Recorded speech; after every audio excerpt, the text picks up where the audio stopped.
I'm Patrick Osta. I'm the Under Secretary General for the Arab Federation for Digital Economy. And I'm happy to be here with you, Mark. Lovely. Yeah. Second, third year on the ropes, and we've been doing that. So let's roll this and see what's new. Yep. Well, we've been doing this for a while now. So I guess that's the other thing, So we've done this every year, probably for the last 3 years or so. Yeah. So this year, another index. How's things going? So this year we've launched the Digital Arab Index 2024 version. This is the 4th edition of the index. And you could see that leading the progress on the digital transformation is the UAE, followed by Saudi and Qatar.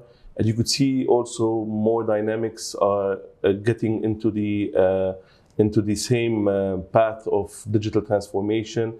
You could see Morocco also getting ahead of others, Egypt. And we're happy that this index is really pushing these countries to further develop their digital strategies and launch the initiatives for the digital transformation. Okay. This year it was launched under as well the patronage of His Highness Sheikh Mohammed bin Zayed Al Nahyan, who's supporting the vision, as well as His Highness Sheikh Saif bin Zayed Al Nahyan. And we had a big launch yesterday, and everybody seemed to be really taking into this index and the transformation and the journey and how this is supporting the countries as well as supporting the people operating within these countries.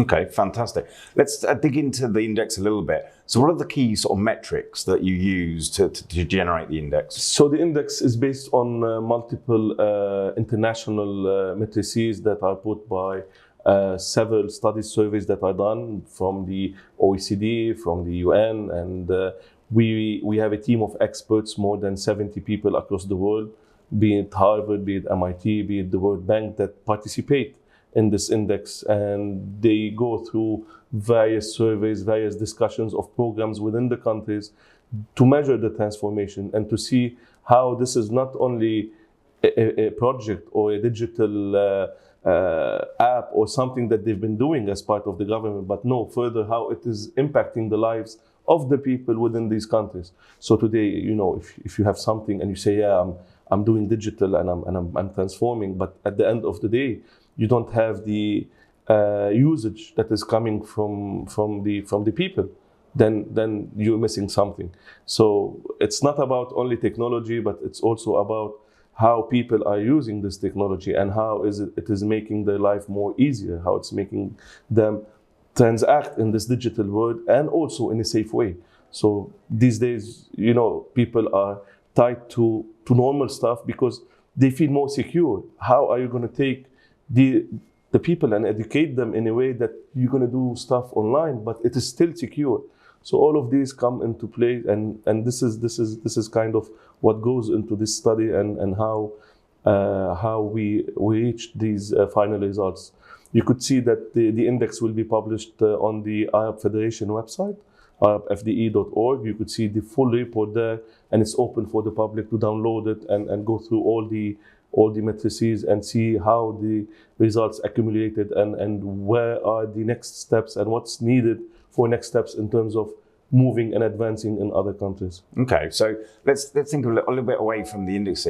Obviously, the whole region, the Arab League looks after, is quite diverse. Yeah. So what fits for one, like the UAE, will not fit for someone else. Definitely. As well. So what trends do you see are sort of the main different trends in each region? So it's again, you could call it as sub-region. In the Arab states, we have 24 countries, but you could group them into the more advanced countries, like in the Gulf region, talking about UAE, Saudi Arabia, Qatar, and you could have the emerging countries that are following that, whether it's Egypt, Morocco, Tunisia. So you could have certain things, and then we talk about countries that want to reach that level, but with the minimum infrastructure, is Somalia, Djibouti, and some other countries. Now, it's essential, as you just mentioned, it's not a recipe that fits all. What obviously you do in UAE, it's not something you can start applying in countries where the infrastructure is not there yet, and it will not help you or allow you to achieve what you need to achieve. So we have more than 50 initiatives across the 24 Arab states, distributed in a way as part of the vision, our vision for digital transformation. And this is also published on our website, and you could see what initiatives go into which countries, and how this is helping into the overall Arab digital transformation for the Arab nation. Yeah. So it is there, and you could see that, as you mentioned, it's totally what it's a recipe for A, it's not for B, and you could see the different programs and the different teams that are involved as part of this. Yeah, and I'm guessing that, as you say, a lot of this information is then fed into each individual country's vision plans as well. Yeah. What do you see is going to be on the horizon for maybe the next 5 years? So for the next 5 years, everybody's discussing AI and how AI has started to touch and change on our lives, and I'm sure you know it. We started having these open AI apps and ChatGPT, and you could see that now everybody's emails are becoming very nice, decent, worded in a way. People are starting to use these kind of things, even into different areas of the verticals of business, or name it, whether health or legal or.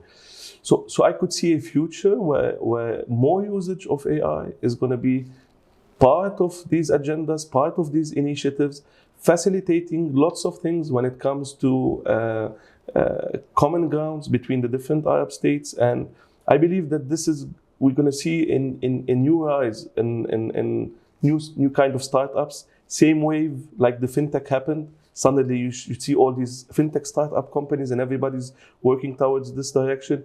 You will see lots now in AI and how they could reshape or redo things in a different, faster way to achieve the digital transformation needed as part of the national agendas. To touch base on what you mentioned, yes, each nation will have its own vision, its own digital agenda. And what we're trying to do is to tap into this, at least have a blueprint of how things should be, and then support. The support is key, because a strategy and a vision and all of these initiatives, without the proper support, proper legislation to drive these, this is going to be tough. Legislation is key, and this is what we tend to advise when it comes to our role as part of the Arab Federation to countries on what is needed now and how even the Federation could support at this level. We've launched lots of initiatives over the past couple of years. Even this year, we've launched an initiative for having a joint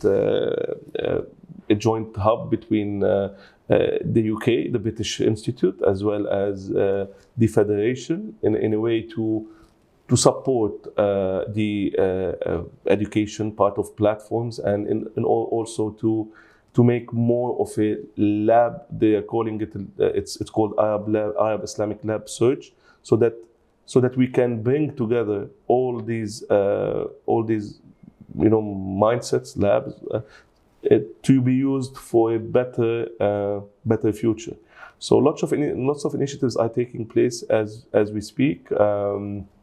We've almost launched the Arab Food Hub.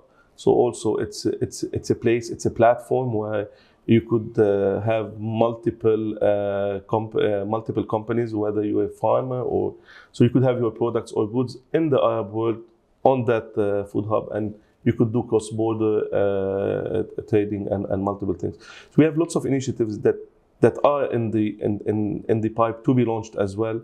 And this is where we encourage the Arab nations and the various Arab countries to participate in such initiatives, to do more collaboration with the private sector, to have more companies onboarded, more companies that could support. And again, for the horizon, I believe the AI companies or the specialized AI companies are going to play a big role in part of our vision and upcoming steps. Fantastic. And final question, obviously we're here at Seamless, we're in day 2. What have you seen, or what are you looking forward to seeing the most here? I mean, Seamless, for me, this is the 24th edition, and His Highness, under his patronage for the last 16 years, His Highness Sheikh Saif bin Zayed Al Nahyan was supporting this vision when it first started back at the name of Digital ID, before moving into Seamless and having this branding.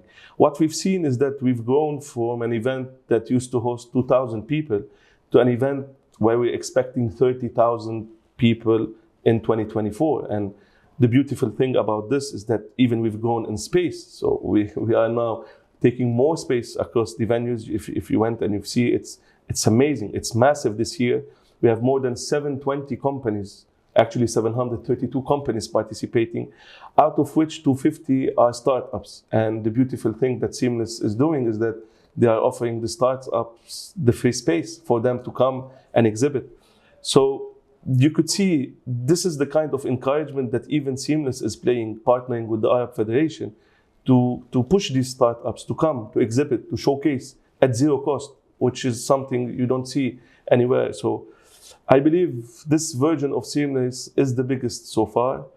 Lots of big companies, you could see lots of unicorns as well.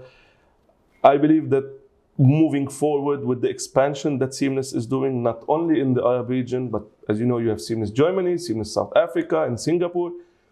I believe moving forward, this is going to be expanding more globally, and not only to cover the Arab region with Arab strategies, but to have a world economic strategy in a way that it oversees digital transformation, similar to what OECD is doing, similar to what other organizations are doing. And I look forward for the future Seamlesses, whether in North Africa or in Saudi. So yeah, all the best for the organizers team, Terrapin team, and we look forward to more partnership, more successful contribution with them in the near future as well. Fantastic. Thank you very much for joining me on Seamless TV, powered by the FinTech Times. Thank you so much.